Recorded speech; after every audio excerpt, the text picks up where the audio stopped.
안녕하세요. 결혼한 지 10년째 이혼하게 된 40대 주부입니다.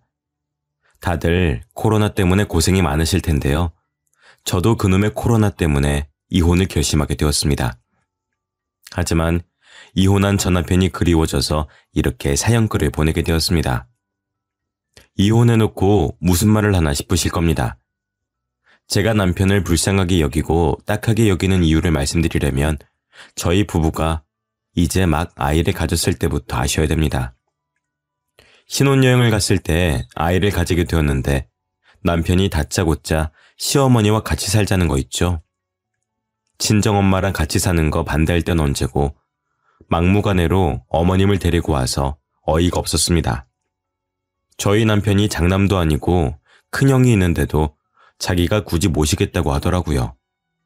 하지만 어머님이 낙상사고로 잘 걷지 못하는 모습을 보니 어쩌질 못했습니다.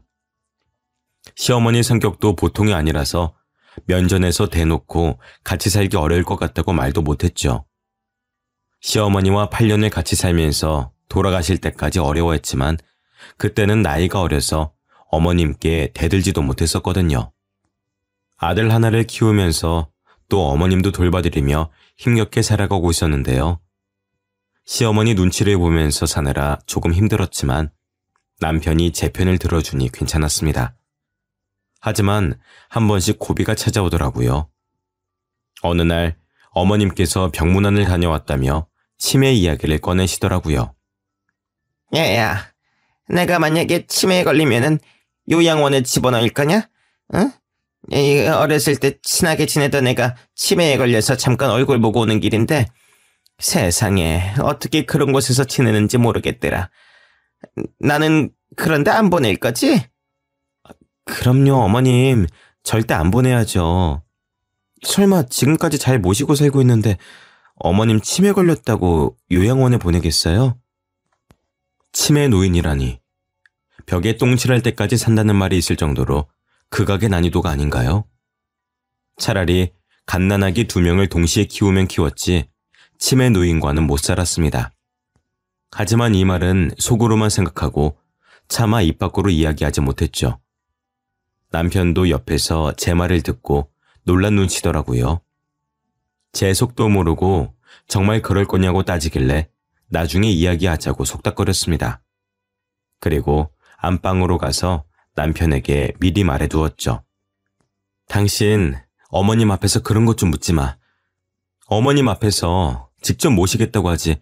그러면은 시설에 보내겠다고 하겠어? 지금은 멀쩡하시니까 모실 수 있겠지만 어머니 치매 걸리면은 나 못 모셔. 당신 장남도 아닌데 괜히 어머님 모시겠다고 나서서 지금 이러는 거 아니야. 그러니까 어머님 아프시면 괜히 모시겠다고 하지 말고 요양원이든 병원이든 아무데나 입원시켜. 세상에 어떻게 그래. 지금 우리 형이 형편이 안 좋아서 이러는 건데 우리가 모실 수 있을 때까지 모셔야지. 그럼 우리 엄마는? 우리 엄마도 안 아픈 데가 없는데 혼자 지내고 계셔. 내가 외동딸이라 모실 사람도 없다고. 근데 당신이 결혼하자마자 데려와서 이러는 거 아니야. 신혼 때 시어머니 모시는 거 협의도 안 해놓고 끝까지 이럴 거야? 장모님이랑 우리 엄마는 다르지. 우리 엄마가 더 심각하니까 이러는 거 아니야. 우리 엄마 앞에서는 효녀인 척 가증스럽게 연기해놓고 이러기야? 나 참 어이가 없어서. 남편이 버럭 소리를 질러놓고 나가버리길래 속에서 열불이 났죠. 자기 엄마만 엄마인가요? 우리 엄마가 치매에 걸리면 어떻게 해야 하나 고민될 정도인데 어떻게 피도 안 섞인 노인네 똥기저귀를 갈아주면서 살겠습니까? 남편은 친정엄마 똥기저귀를 갈아줄 수 있을까 하는 마음이 들어서 짜증이 났죠. 이러다 남편과 싸울 것 같아서 안방에 계속 남아있었는데 어머님께서 문을 벌컥 열고 들어오셨습니다. 내 아들한테 다 들었다. 네가 치매 걸려도 절대 못 모시고 산다고 했다며? 시설에 보내버리라는 말을 어떻게 그렇게 쉽게 하니? 내 앞에서는 친정엄마 같다. 딸처럼 생각해달라. 별소리를 다 하더만. 네? 갑자기 들어오셔서 무슨 말씀하시는 거예요? 진짜로 저희 남편이 다 말했다고요? 너 모르는 척 시치미 떼지 마라. 속으로 음흉한 생각하고 있었으면서 감히 나를 속여? 여보, 이리 들어와봐. 어머님한테 도대체 무슨 말을 한 거야? 우리 아들은 왜 부르니? 나한테 탈탈 털릴 것 같아서 부르는 게야? 그러니까 뒤에서 음흉한 짓을 하지를 말든가. 어머님, 음흉한 짓이라뇨. 제발 제 입장도 좀 생각해 주세요. 저희 엄마도 지금 몸이 안 좋으세요. 결혼할 때 친정이랑 합가하는 거 반대하셔놓고 지금 뭐라고 하시는 거예요? 어머님만 소중하세요? 저희 엄마 모시고 저도 같이 살고 싶다고요. 그래, 네 말대로 내가 시설에 들어가마 나 치매니까 들어가겠다고. 가증스러운 년, 얼마나 내가 보기 싫었을까. 너 같은 년이랑 같이 사니까 내가 저주받은 거 아니야. 멀쩡하던 내가 다 치매에 걸리는 거 보니까 네가 나 볼 때마다 속으로 별의별 주문을 다 외우고 저주를 퍼부었나 보다. 네? 지금 그게 무슨 말씀이세요? 어머님이 치매에 걸리셨다고요? 그래, 내가 시설에 보낼 치매 노인이 나다. 왜? 못 믿겠어? 얘다, 이거 봐라, 내 치매 진단서다. 어머님이 던진 진단서를 살펴보니 정말로 치매가 맞았습니다. 병문안을 간다고 나선 게 요즘 따라 깜빡깜빡하는 게 이상해 치매 검사를 받으러 간 거라고 하시더라고요. 그런데 정말로 치매 초기 진단을 받고 충격을 받으셨다고 합니다. 저는 어머님이 치매에 걸린 줄도 모르고 남편에게 한 말인데 남편은 그걸 그대로 일러바친 거였죠. 시어머니의 치매 진단을 남편이 저보다 먼저 알았는지 놀라지도 않더라고요. 둘이서 일부러 제 속마음을 떠보고 테스트한 것이었습니다. 정말 배신감이 느껴졌지만 저는 변명할 수밖에 없었는데요. 저는 진짜로 어머님이 치매에 걸리신 줄 몰랐어요. 저도 사는 게 힘들어서 나온 말인데 설마 진짜로 어머님 시설에 집어넣겠어요? 그러니까 마음 푸세요. 그럴 일 없을 거예요. 가증스러운 년, 내가 네 말을 믿을 것 같아? 이래놓고 뒤에서 내 아들 달달 볶으면서 요양원에 보내라고 시키겠지. 어머님, 그럴 일 없다니까요. 왜 제 말을 안 믿어주세요? 됐어, 그만해라. 너 같은 것이랑 말싸움할 생각 없어. 시어머니가 집을 획 나가버리길래 남편을 붙잡고 하소연했습니다. 중간다리 역할을 제대로 해달라고 부탁했지만 남편은 제 말을 들어주지 않았죠. 그날 이후로 남편이랑 시어머니 둘 다 저를 투명인간 취급하더라고요. 어머님의 치매가 심해질수록 저의 가사노동은 엄청나게 힘들어졌지만 아무도 저를 존중해주지 않았습니다. 치매에 걸린 어머님은 제 이름은 잊었어도 제가 한 짓은 기억하고 있더라고요. 저보고 매일 나쁜 년, 우라질 년, 나가 죽을 년, 각종 욕을 내뱉었습니다. 그 수모를 다 겪어내면서 8년을 견뎌냈죠. 8년이 지나 어머님을 떠나보냈지만 집안에는 늘 냉랭한 기운이 감돌았습니다. 남편은 저를 용서라도 해준 것처럼 어머님 장례를 치를 때 과거에 있었던 실언은 잊어주겠다고 친히 이야기해 주었죠. 남편이 계속해서 비아냥거리길래 저는 그냥 잠자코 앉아서 이 시간이 지나가기를 바랬는데요. 남편과 저는 정말 살얼음판을 걷는 것 같았습니다. 누구 하나 이혼 이야기를 꺼내면 정말로 이혼 절차를 밟을 것 같았죠.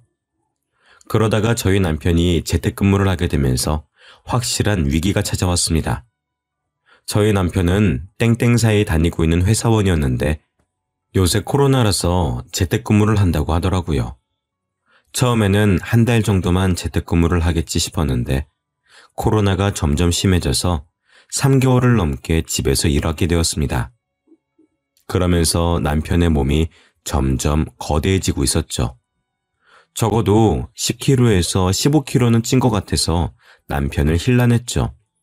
안 그래도 남편이 미워 죽겠는데 겉모습도 나빠지니까 못 참겠더라고요. 당신 지금 꼴 좀 봐. 재택근무한다고 맨날 집에만 있으니까 돼지가 되어가고 있잖아. 이러다가 100kg 넘어가면 어쩌려고 그래? 당신이 무슨 상관이야. 그동안 남처럼 지내놓고 걱정해주는 척하지 마. 뭐?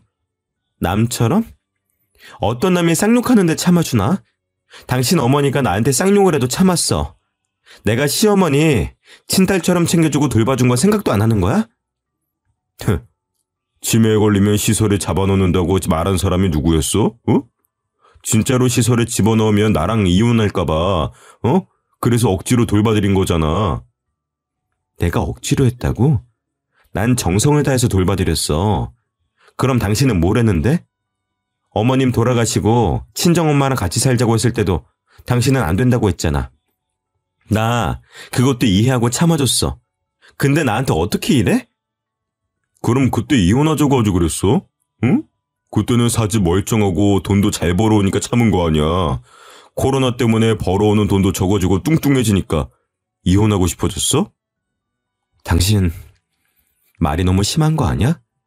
내가 그런 사람으로 보여? 그리고 왜 이혼까지 들먹이는데? 당신은 이혼이 그렇게 쉬워? 우리 광희가 들으면 어쩌려고 그래? 광희 이제 10살이야. 당신이 하는 말 다 알아들을 수 있다고. 제가 눈물을 터뜨리면서 소리치니까 남편이 집을 나가버리더라고요. 3-4시간이 지나도 남편이 돌아오질 않길래 집을 나간 줄 알았습니다. 제가 전화를 해보니까 헬스장이라고 집에 가서 이야기하자고 했죠. 진짜로 남편이 집에 돌아와서는 헬스장에 다니겠다고 선언했죠. 찬바람 쐬면서 생각해봤는데 내가 심한 말 한 것 같더라고. 내가 봐도 살 빼야 될 것 같아서 집 앞에 있는 헬스장 등록해놨으니까 걱정하지 마. 최대한 빨리 원래 몸무게로 돌아갈게. 남편이 먼저 화해를 요청하니까 저도 마음이 사르르 녹아버렸습니다. 부부싸움은 칼로 물베기라는 말이 있듯이 늘 이런 식으로 싸우고 화해하니 이혼까지는 안 가는 거였는데요. 하지만 저는 앙금이 남아있었습니다. 제가 희생해서 치매 걸린 어머님 똥기저귀까지 갈아드렸는데 저를 인정해주지 않고 끝까지 배척했으니까요. 남편이라는 호칭의 뜻이 남의 편이라고들 하지 않습니까? 어머님이 난동을 피우며 못된 년, 애미 없는 년, 나를 감히 요양원에 가두려고 했냐고 폭언을 퍼붓는데도 남편은 제 편을 들어주지 않았죠. 늘 어머님 편을 들며 그러니까 옛날에 왜 그런 말을 했냐고 따지고 들었죠. 그 상처가 아직 남아있어서 저는 계속해서 남편을 헐뜯었습니다. 내가 어머님 돌보느라 바빠서 살찌니까 뭘 할 땐 얹이고 고작 집에서 회사 일 하면서 살이 그렇게 쪘어? 헬스장 다니면 뭐해? 재택근무 계속하면 살이 다시 찔 텐데? 당신 왜 말을 그렇게 해? 내가 좋게 생각해서 살갑게 말해본 건데 당신이 맨날 그런 식으로 말하니까 우리가 싸우는 거 아니야. 그래. 어차피 다시 찔 살 내가 빼고 본다. 빼고 나서 보자고. 남편도 제 말에 마음이 상해서 그나마 섞었던 인사말조차 나누지 않았습니다.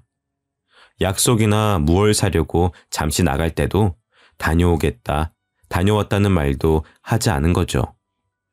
그렇게 남편의 재택근무가 아예 끝나고 다시 회사로 복귀할 때까지 저희는 서로를 투명인간 취급했습니다. 물론 제가 먼저 남편에게 말을 걸 수도 있겠습니다만 여지껏 갖은 수모를 겪어가면서 남편과 시어머니께 무시당한 8년의 시간들 때문에 제가 먼저 말을 못 걸겠더라고요. 그 사이에 남편이 헬스장을 계속해서 다니고 있었는지 날이 갈수록 날씬해지고 있었습니다. 예전 몸무게는 물론 저와 연애했을 때처럼 근육이 생기고 있어서 가슴 설렜죠. 그래서 남편과 화해할 겸 분위기를 잡았습니다. 신혼 때처럼 오순도순 잘 지냈으면 좋겠어서 남편이 좋아하는 소고기를 구워놓고 와인도 한 잔 준비해 두었는데요. 모처럼 예쁜 원피스도 입고 퇴근하고 돌아오는 남편을 맞이했습니다. 그런데 남편이 저를 보자마자 시큰둥한 표정으로 방으로 들어가더라고요.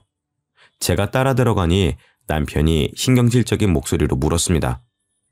당신이 웬일이야? 나 무시할 땐 언제고? 응? 기념일도 아닌데 소고기를 다 구웠어? 설마 소고기로 퉁치려고? 나보고 헬스장 다녀봤자 다시 찔 텐데 뭐하러 다니냐고 폭언 퍼부은 거 기억 안 나? 딱 보니까 내가 살 좀 빼고 몸 좋아지니까 신혼기분 내고 싶었나 보네. 당신이 살 빼서 이러는 거 아니야. 언제까지 이러고 지낼 수는 없잖아. 난 하루라도 빨리 당신이랑 화해하고 싶어서 준비한 건데 왜 그렇게 생각하는 거야? 우리 이혼할 생각도 없으니까 남처럼 지내지 말자. 이혼할 생각이 없다고? 나는 그런 말 한 적 없는데. 언제부터 당신이 내 생각을 읽을 수가 있었어? 나 참 어이가 없어서. 됐어. 피곤해. 씻고 잘 거니까 그렇게 알고 있어. 남편이 저를 밀쳐내고 화장실에 들어가 씻길래 설마 했습니다. 진짜로 씻고 나오더니 제가 차려준 밥상도 안 쳐다보고 자더라고요. 코까지 골면서 자길래 정말 베개로 내려치면서 깨워버리고 싶은 마음뿐이었죠. 남편이 정말 차갑게 변해버렸다고 생각할 무렵이 그쯤이었습니다. 다음 날이 돼서야 소고기를 구워주는 저를 보고 남편이 젓가락을 까딱거렸는데요. 눈에 소고기 기름이 튀어서 잘못 본 줄 알았습니다. 젓가락으로 제 엉덩이와 뱃살을 가리키면서 몸매를 평가하고 있더군요. 당신 운동 좀 해야 되는 거 아니야? 그러다가 살 훅 쪄. 딱 보니까 나이 셀친 것 같은데 나중에 어떻게 빼려고 그래? 아줌마 같아서 나랑 다니면 웃기겠다. 내가 아줌마면 당신은 아저씨지. 왜 남의 이야기하는 것처럼 말해? 아침부터 시비 걸지 말고 얼른 먹고 출근이나 해. 난 일하다가 찐 살이라고 해도 당신은 무슨 고생을 했다고 살이 그렇게 찐 거야? 하루 종일 하는 거라고는 청소기 돌리고 설거지하는 것뿐이잖아. 당신도 젊은 애들처럼 필라테스나 요가 같은 거 좀 배워봐. 설마 몇 개월 전에 살 때문에 뭘 한 것 때문에 그래? 지금 복수하는 거냐고. 나이가 몇 살인데 계속 유치하게 굴래? 그만해. 슬슬 짜증나려고 하니까. 짜증내고 싶으면 짜증내. 평소에는 잘만 내더니 웃기시네. 어제 분위기 잡으려고 용 쓰던데 그걸로 신혼 분위기를 어떻게 내려고 했어? 당신 몸만 보면 40대가 아니라 50대야. 여자처럼 안 느껴진다고. 그 말을 듣는 순간 젓가락을 확 내려놓았습니다. 분노와 함께 눈물이 차올라서 남편 눈도 못 쳐다보고 집을 나와버렸죠. 집 근처 공원으로 나와서 동네 사람들이 보든 말든 펑펑 울었던 것 같습니다. 정신없이 울고 나니까 30분이 흘러있더라고요. 이쯤 되면 남편이 회사 가고 없을 것 같아서 집으로 올라갔습니다. 집에 가보니 남편이 식탁에 핸드폰을 두고 갔더라고요.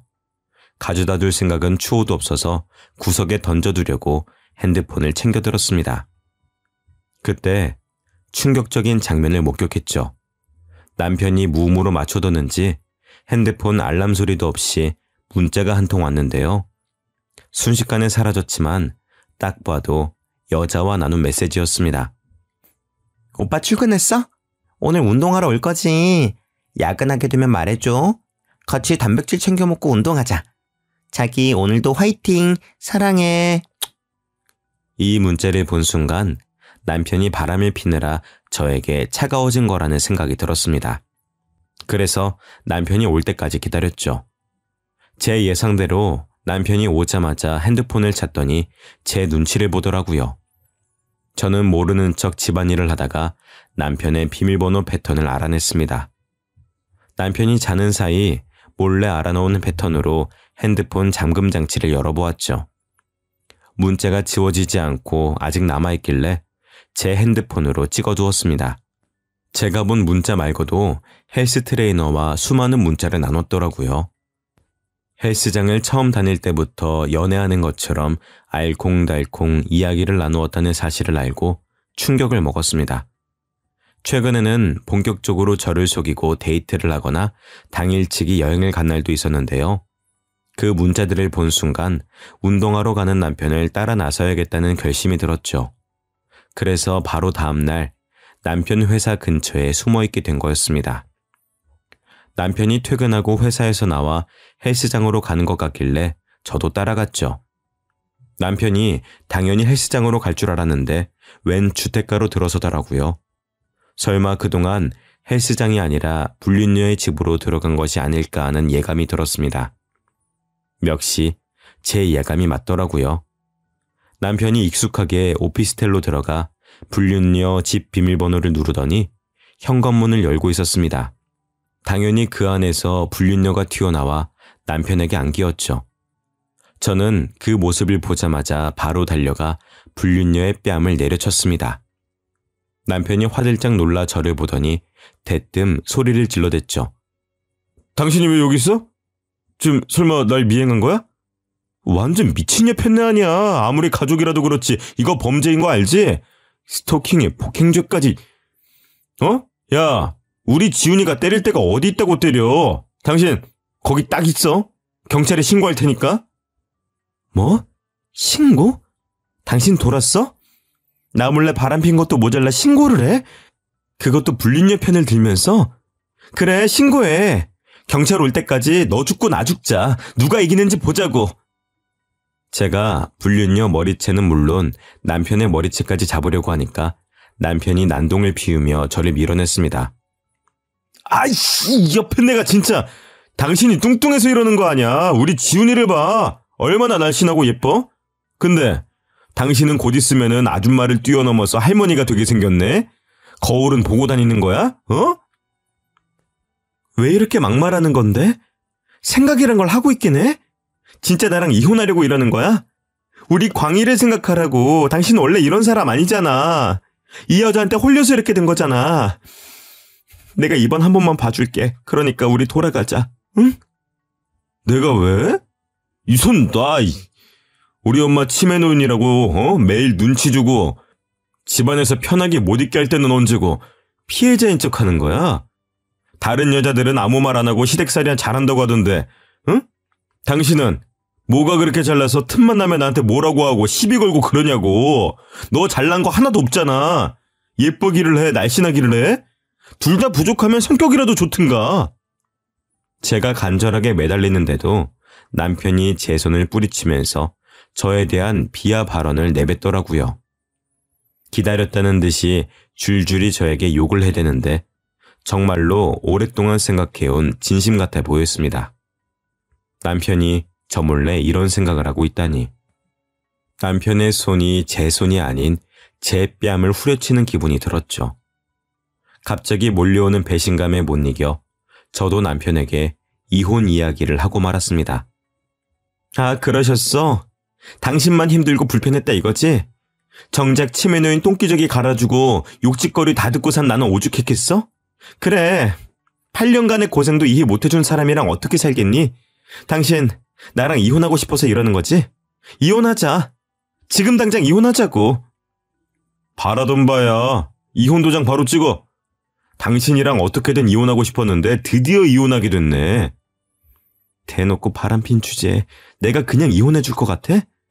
불륜 증거 다 모아뒀어.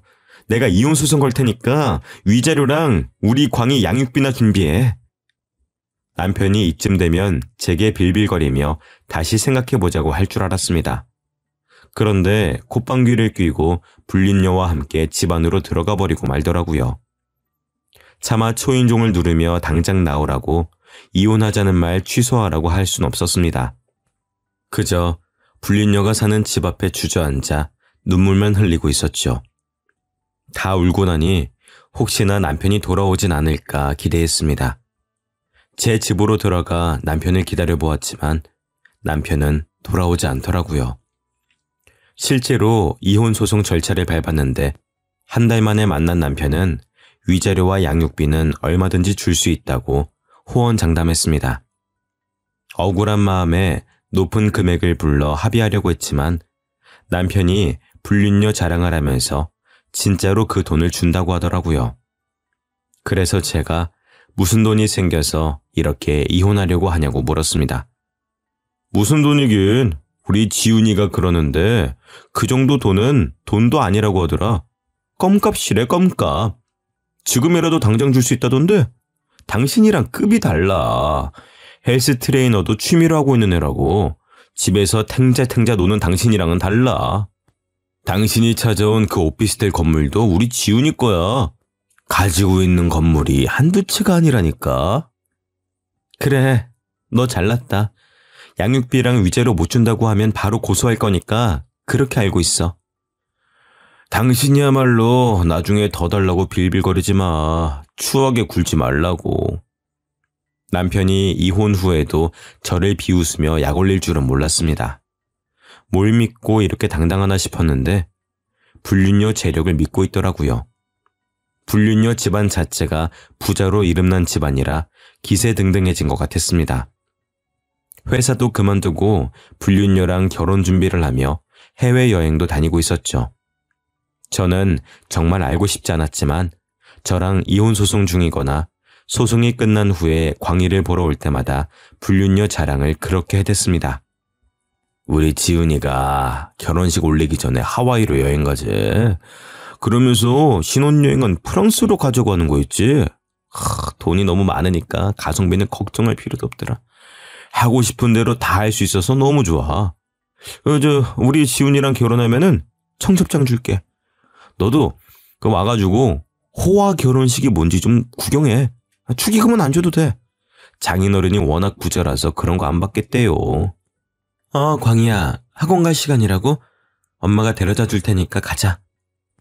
뻔뻔하게도 불륜녀랑 결혼하면 청첩장도 준다고 하길래 못 들은 척 무시했죠. 제 아들도 남편이랑 있는 걸 불편해할 정도로 언행이 심해졌습니다. 나이를 뻘로 먹는지 생각하는 뇌가 없는 것 같았죠. 자기가 하는 말 때문에 아이가 어떻게 변해가는지 모르고 있었습니다. 저는 남편이 불륜녀에게 홀려서 머리가 어떻게 되어버린 줄 알았는데요. 다행히 남편의 불륜녀 자랑도 거기서 끝이 나고 말았습니다. 불륜녀가 운영하는 헬스장 남자 고객과 바람이 폈다는 거 있죠? 남편보다 더 잘생기고 능력 있고 나이까지 어린 남자였습니다. 그 소식을 어떻게 알게 되었냐고요? 남편이 제 발로 집까지 찾아와서 저에게 매달리기 시작했거든요. 여보, 내가 잘못했으니까 우리 다시 합치면 안 될까? 내가 이렇게 빌게. 갑자기 그게 무슨 말이야? 얼마 전까지 당신 불륜녀 자랑을 그렇게 하더만. 지훈이가 나보다 더 젊고 돈 많은 남자랑 도망갔어.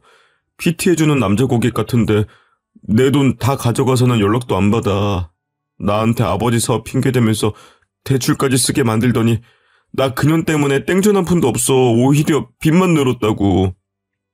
그래서 나랑 다시 결혼해서 빚 갚아달라는 말이야? 내가 그래줄 것 같아? 그년이 그렇게 부자라며. 그 남자 질리면 돌아와서 당신 빚을 갚아주겠지. 다시 올 때까지 기다려. 그럼 되겠네. 그년이 안 올 것 같아서 이러는 거야. 그의 아버지 부자인 거 다 거짓말 같아. 꽃뱀인 것 같다고. 나 꽃뱀한테 당한 거야. 그러니까 한 번만 봐주면 안 될까? 꽃뱀한테 홀려서 와이프 버린 놈을 내가 뭐 알아? 집안 망신시킬 일 있어? 우리 광희도 당신 안 좋아하니까 당장 꺼져. 제가 이렇게 말하면서 쫓아내려고 하니까 남편이 무릎까지 꿇었습니다. 파리처럼 싹싹 빌면서 저한테 눈물로 호소하는데 경찰을 부르겠다고 소리쳤죠. 남편은 그날만 절 찾아온 것이 아니었습니다. 매일 찾아와서 문을 두드리거나 광희를 불러 문을 열게 만들길래 112에 신고해 주거침입죄로 신고한 적도 있었는데요.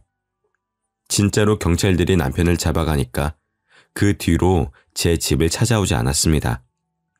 그렇게 이혼 후 9년이 흘렀습니다. 남편은 당연히 빈털터리가 돼서 양육비도 주지 못하는 상황이었는데요. 불륜녀한테 당한 배신감이 컸는지 결국 남편 지인들도 저에게 SOS 요청을 했습니다. 전화로 남편 사정을 들어보니까 거의 폐인이 되었다고 하더라고요. 순영씨, 우리 형님 좀 다시 만나주면 안 될까요? 순영씨랑 너무 만나고 싶어 하는데 연락할 방법이 어때요? 빚쟁이들 때문에 번호 바꿔서 여기 이 번호로 연락해달라고 하던데 미친 척하고 딱 한 번만 만나줘요. 너무 불쌍해서 그래. 남편 지인이 문자로 전화번호를 전달해 주길래 일단 알겠다고 했습니다. 그동안 무려 9년이라는 시간이 흘러가서 이제 모든 게 덤덤해졌죠. 남편만큼은 아니지만 과거에 제가 잘못한 것들도 생각나서 조금은 후회가 됐습니다. 그때 그런 인신공격을 하지 말고 차분하게 잘 말해볼 걸 하는 그런 반성을 가끔씩 하고 있었거든요. 이런 후회는 둘째치고 남편이 지금은 어떻게 지내고 있는지 궁금하기도 했습니다. 그래서 남편 지인이 준 전화번호로 전화를 걸어보았죠. 제가 여보세요라는 말과 함께 나 순영이야 라고 말하니까 잠시 침묵이 흘렀습니다. 침묵을 깬 사람은 남편이었죠. 순영아, 오랜만이다. 제철이한테는 내 이야기 들었어? 너한테 더 하고 싶은 이야기가 있는데 잠깐만 얼굴 좀 볼 수 있을까? 오랜만에 밥 한 끼 하자. 우리가 만나서 할 이야기가 있을까? 너는 없을지 몰라도 나는 있어. 광희도 보고 싶고. 나도 양육비 주려고 노력할 테니까 한 번만 기회 주라. 남편이 이렇게까지 간곡하게 나오는데 어쩌겠나요. 남편이 만나자는 약속을 잡으려고 하길래 알겠다고 했습니다. 내일 오후 5시 제 집 근처에서 만나자고 하길래 한숨도 못 잤습니다. 불편한 자리가 될 것 같아서 긴장이 되더라고요. 그렇게 다음날 오후 5시가 되어 집 근처 카페로 가니 남편이 먼저 앉아 있었습니다. 정말 몰라보겠더라고요. 제가 살쪘다고 구박했을 때보다 더 쪄서는 100kg은 되어 보였습니다.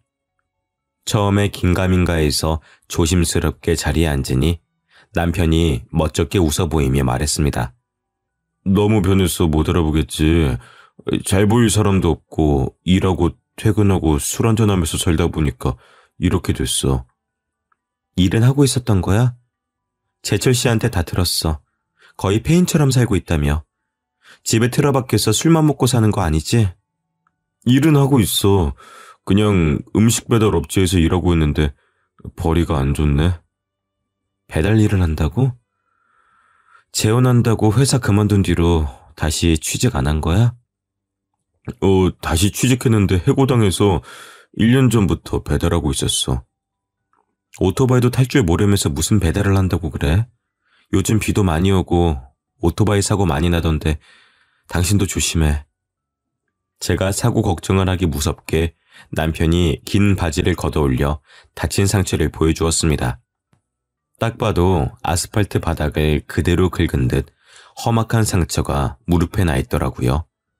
병원에 갈 만큼 심각한 상처인데 응급처치를 안 하고 참고 산 것 같았습니다. 제가 그 상처를 보고 놀라니까 남편이 아무렇지 않은 척 어깨를 으쓱거렸죠. 안 그래도 오토바이 타다가 넘어져서 이렇게 상처 나는데 뭘. 며칠 지나면 괜찮아질 거야.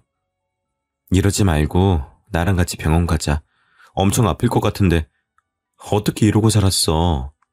아니야, 우리 광희 양육비 줄 돈도 없는데 무슨 병원이야. 침 바르면 다 나아. 내가 병원비 내줄게. 그러니까 가자. 응?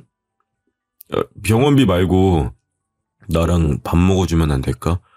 당신이랑 술 한잔하면서 그동안 어떻게 지냈는지 듣고 싶은데. 광희는 잘 지내?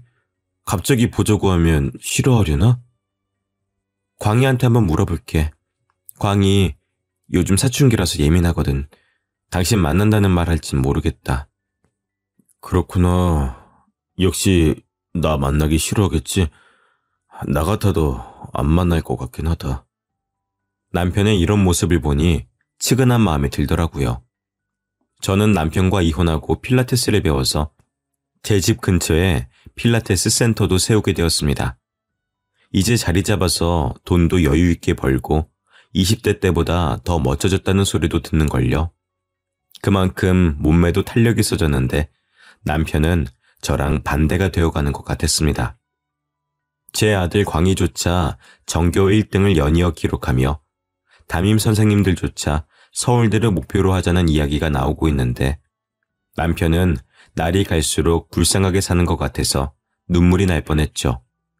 행여나 눈물을 흘릴까 억지로 웃어 보이며 남편을 얼른 일으켜 세웠습니다. 그래, 당신 말대로 밥부터 먹자. 우리 소고기에 술 한잔 하자. 내가 쏠게. 소고기는 무슨 소고기야. 삼겹살 먹자. 당신 소고기 좋아하잖아. 입맛 바뀌었어. 오랫동안 소고기 안 먹으니까 냄새나고 뻣뻣하게 싫더라.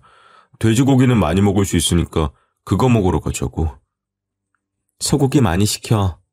그 정도는 사줄 수 있어. 제가 호의적으로 나오니까 남편 얼굴이 눈에 띄게 밝아지더라고요. 아무리 미워도 우리 광희 아버지니까 먹고 싶은 만큼 다 사주려고 했습니다. 그날 허심탄회하게 이야기하며 실컷 먹고 마시다가 늦은 시간에 헤어졌죠.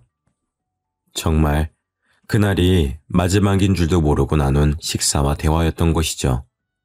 그러다 몇 달 뒤에 모르는 번호로 전화가 걸려온 것이었습니다. 전화를 받아보니 제가 사는 곳에서 한참 떨어진 땡땡 병원이라고 하더라고요. 석준 씨 아내 되십니까? 여기 땡땡 병원입니다. 석준 씨가 갑자기 사고를 당하셔서 연락드립니다. 네? 저 이혼해서 호적상 아내는 아닌데 무슨 사고 때문에 그러시나요? 이석준 씨가 오토바이 사고로 현재 응급실에 있습니다. 전화번호부에 아내라고 저장되어 있어서 이쪽으로 연락드렸습니다. 배달 일 하시다가 빗길에 큰 사고가 나서 바로 수술 들어가야 되는데요.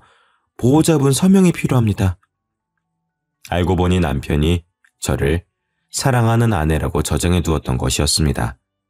그래서 응급실 간호사가 남편 휴대폰을 뒤져보다가 사랑하는 아내에게 제일 먼저 전화를 걸었던 거죠. 나랑 다시 이어지고 싶은 마음에 몰래 아내라고 저장해 놓은 걸까 싶어서 마음이 먹먹해지고 말았습니다. 그 말을 듣는 순간 남편에 대한 미움보다는 안타까움이 더해졌으니까요. 제 폰에 저장되어 있던 시댁 식구들에게 연락하면서 얼른 병원에 달려가 보았는데요. 땡땡병원 응급실에 도착하자마자 멀리서 CPR을 하고 있는 의사가 보였습니다. 가까이 가보니 오토바이 헬멧이 보였고 간호사들이 움직이면서 가려져 있던 전 남편의 얼굴이 보였죠. 전 남편의 얼굴을 확인한 지 몇 분이 채 지나지 않아 심정지 소리가 들렸습니다. 삐 하는 소리와 함께 남편이 세상을 떠났고 이혼한 사이였지만 왠지 모르게 눈에서 눈물이 주르륵 흘러내렸죠. 옛정과 저를 아내라고 저장해둔 남편의 마음이 느껴져서 눈물을 흘리다 못해 통곡을 하고 말았는데요. 시댁 식구들이 그제야 도착해서는 저를 꼭 안아주더라고요. 정신을 차리고 안아준 이의 얼굴을 보니 남편의 여동생이 절 끌어안고 있었습니다. 허니, 울지 마. 나 누군지 알아보겠어? 나 석준이 오빠 여동생 석희잖아. 진짜 오랜만이다. 오빠 죽고 나서야 이렇게 보게 되네. 내가 정말 미안해. 오빠가 여자한테 홀려서 큰 죄를 졌어. 석희야, 나 어쩌면 좋아. 바람 펴서 다른 여자랑 도망간 놈 뭐가 좋다고 이렇게 눈물이 나오는지 모르겠어. 안 죽었으면 좋았을 텐데 끝까지 나쁜 놈으로 남지. 뭐가 급하다고. 제가 오열하면서 땅을 치니까 신우이가 같이 눈물을 흘려주었습니다. 이혼해서 남이 되었지만 한때는 가족이라고 명절 때마다 만나고 서로를 챙겨주던 사이였으니까요. 이렇게 헤어져서는 안 될 것 같더라고요. 그래서 남편 장례도 제가 챙기고 상주 노릇도 제가 했습니다. 그렇게 남편을 떠나보내고 어느덧 3년이 지났습니다. 시간이 참 빠른 것 같습니다. 시댁 식구들이랑은 지금도 연락하며 지내면서 가족처럼 만나고 있는데요. 제가 비혼을 결심한 뒤로 시댁이 생길 일이 없을 것 같아서 신우이와 신우이 가족들을 영원히 제 시댁 식구로 남겨두려고 합니다. 신우이와 이혼 전보다 더 가깝게 지낸 탓일까요?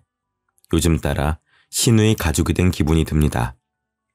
여자 하나 잘못 만나 모든 걸 잃어버린 것도 모자라 목숨까지 빼앗긴 제 남편을 생각하니 이제는 남편보다는 불륜녀가 더 미워지기 시작했거든요. 남편을 속인 그 불륜녀에 대한 미움과 분노가 속에서 사그라들지 않는데 이런 감정이 맞긴 할까요? 지인들한테 제 속사정을 이야기하니 불쌍하게 생각할 수는 있지만 분노라고까지는 이해하지 못하겠다고 합니다. 여러분들 생각은 어떠신가요? 궁금한 마음에 이렇게 사연글을 적어 보내봅니다.